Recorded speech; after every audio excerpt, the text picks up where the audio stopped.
guys, எல்லாருக்கும் வணக்கம். Welcome to MS beauty care and makeup. நான் மௌலி சுதேஷ்.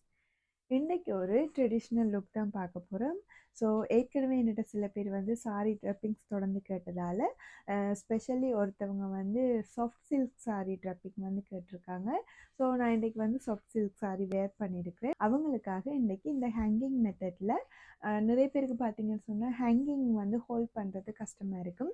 கன நேரத்துக்கு வந்து ஹோல்ட் பண்ண மாட்டாங்க. சில சாரீஸ் வந்து ஈஸியாக இருக்கும், சில சாரீஸ் கஷ்டமாக இருக்கும். ஸோ இன்றைக்கி இதை வந்து இன்ஸ்டண்ட்டாக வேர் பண்ணி காட்டுறேன். ப்ளீட் எதுவுமே இல்லை. இது வந்து சாஃப்ட் சில்க் சாரீன்றதால இதை நாங்கள் அயன் பண்ணி தான் வேர் பண்ணணும்னு அவசியம் இல்லை.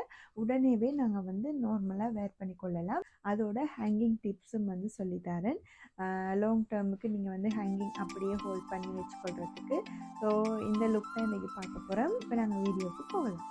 புது சாரீ வேர் பண்ண போகிறீங்கன்னு சொன்னால் அந்த மடிப்புகள் எல்லாம் நீட்டாக நீங்கள் அயன் பண்ணி நேராக எடுத்துக்கொள்ளுங்க. அதுக்கப்புறமா எப்பயும் போல் ரைட் சைடில் வந்து ஸ்டார்ட் பண்ணுறேன். உங்களோட நீங்கள் ஹீல்ஸ் போட்டிருந்தீங்கன்னு சொன்னால் உங்களோட கால் மட்டத்துக்கு போட்டுக்கொள்ளுங்க. ஹீல்ஸ் இல்லாமல் ட்ரெப் பண்ணுறீங்கன்னா உங்களோட நில மட்டத்துக்கு எடுங்க. இல்லாட்டி ஹீல்ஸ் போட்டோன்னே சாரீ வந்து உயர்ந்துடும். ஸோ நில மட்டத்துக்கு எடுத்திங்கன்னா ஹீல்ஸ் போட்டால் கரெக்டாக இருக்கும். இப்போ ஒரு சுற்றி எடுத்துக்கொள்கிறேன்.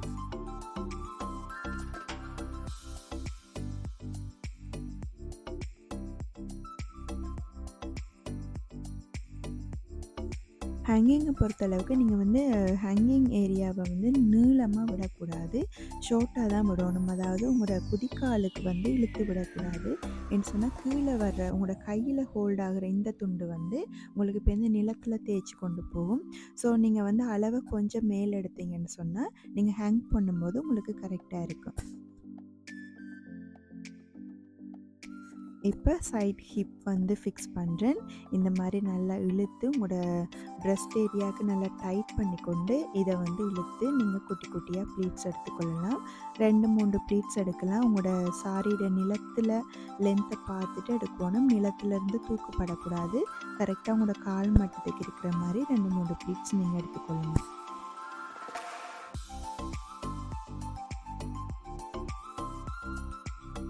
ஓகே, இதை பின் பண்ணிவிட்டு இந்த மாதிரி அட்ஜஸ்ட் பண்ணிவிட்டு இப்போ நாங்கள் முன்னுக்கு முகப்பு ப்ளீட்ஸ் எடுக்கலாம்.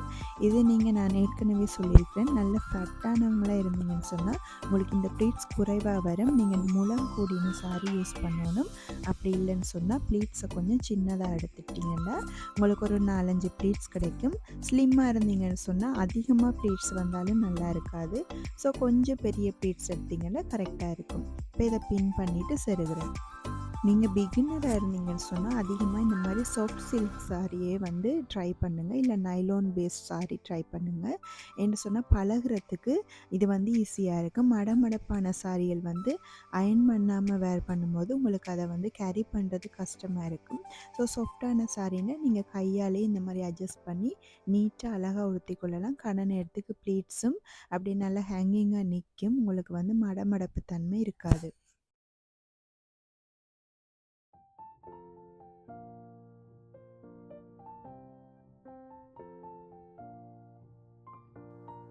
நீங்கள் பிடிச்ச ப்ளீட்ஸை கீழேயும் நல்லா பிடிச்சி நிலத்தோடு அட்ஜஸ்ட் பண்ணி கையால் ஒரு அழுத்தி விடுங்க.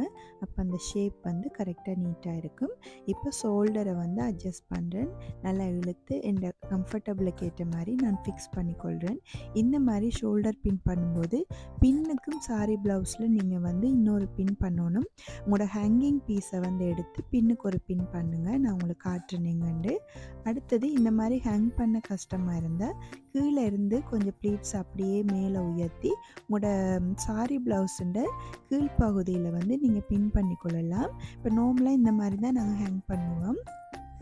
நீங்கள் கன நேரத்துக்கு உங்களோட ப்ளீட்ஸ் ஹோல்ட் ஆகியிருக்கணும்னு சொன்னால் இந்த கை துண்டில் வர இந்த ப்ளீட்ஸை வந்து இப்போ நாங்கள் ரெகுலர் சாரிக்கு ப்ளீட் பண்ணுறது போல் இந்த மாதிரி கொஞ்சம் பீசஸ் எடுத்து மேலே நல்லா உயர்த்திட்டு இந்த சாரி ப்ளவுஸுண்ட மேல் பக்கம் அதாவது உள் பக்கமாக இந்த மாதிரி ஒரு பின் பண்ணிக்கொள்ளுங்க. அப்போ உங்களுக்கு அந்த ஷேப் அப்படியே இருக்கும். இந்த இடத்துல மேலே வந்து ஒரு பின் பண்ணிக்கொள்ளுங்க. நல்லா சைட்டாக பின் பண்ணணும், நடுவில் வரக்கூடாது. அதுக்கு பிறகு நீங்கள் ரெகுலராக உங்களோட சாரி வந்து ஹோல்ட் பண்ணிக்கொள்ளலாம். உங்களுக்கு வந்து கொஞ்சம் ஈஸியாக இருக்கும். இருந்து எழும்பும் போதெல்லாம் இந்த மாதிரி ஈஸியாக ஹோல்ட் பண்ணிக்கொள்ளலாம். பாருங்கள், இது ஒரு டிப்ஸ் தான். அதே மாதிரி பின்னுக்கு இந்த மாதிரி பாருங்கள் தொங்குது. எனக்கு வந்து நான் பின் பண்ணது இந்த ஹேங்கிங் ஏரியாவில் வந்து பின் பக்கத்துக்கும் இன்னொரு பின் பண்ணணும், இப்படி ஷோல்டரோடு சேர்த்து. அப்போ ஹேங்கிங் வந்து முன்னுக்கு வந்து விழாது. ஷோல்டர் பின் பண்ணும்போது செல்ஃபாக பண்ணுறது கொஞ்சம் கஷ்டம். நீங்கள் முடிஞ்ச யார்ட்டையும் ஹெல்ப் கேட்டு கண்டிப்பாக அந்த பின் பண்ணிக்கொள்ளுங்கள். அவ்வளவு தான் இன்றைக்கி இந்த சாரி வேர் பண்ணி காட்டியிருக்கிறேன். உங்களுக்கு இந்த வீடியோ யூஸ்ஃபுல்லாக இருந்திருக்குமென்னு நம்புகிறேன். நீங்கள் பிகினர்ஸாக இருந்தால் கண்டிப்பாக இந்த டிப்ஸை ட்ரை பண்ணி பாருங்கள். ஓகே கைஸ், மறக்காமல் புதுசாக பார்க்குறவங்க சேனலை சப்ஸ்கிரைப் பண்ணி பாருங்கள். அதோடு உங்களுக்கு இந்த வீடியோ பிடிச்சிருந்தா லைக் பண்ணி கமெண்ட் பண்ணி ஃப்ரெண்ட்ஸோடையும் ஷேர் பண்ணுங்கள். ஓகே கைஸ், உங்களை நான் இன்னொரு நல்ல பதிவில் சந்திக்கிறேன். இன்றைக்கு உங்களிடமிருந்து விடைபெறுகிறேன். டேக் கேர், பாய்.